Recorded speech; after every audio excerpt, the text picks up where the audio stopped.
पण जो 90% खातो तो पितो आणि जो पितो तो खातो.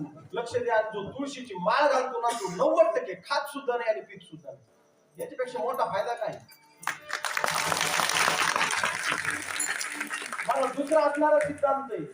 मला सांगा, तुम्ही कमवलेलं जे द्रव्य ते कष्टानं कमवलेलं आहे का नंबर 2च्या धंद्यात उद्योग करून कमवतो? डॉक्टर सगळे कष्ट करून करणारेच लोक आहेत. सगळे कष्ट, कोणाची शेती असेल, कोणाचा धंदा असणारा व्यवसाय असेल, सगळेजण आपण कष्ट करून काय करतो, 4 पैसे कमवत असतो.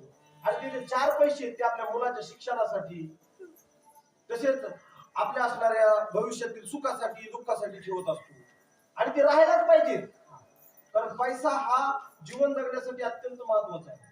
माणसाचं अन्न असेल, निवारा असेल, शिक्षण असेल, आरोग्य असेल, या महत्वाच्या असणाऱ्या ज्या गरजा आहेत तो काय करतो, पैसा पूर्ण करतो. पण मला सांगा,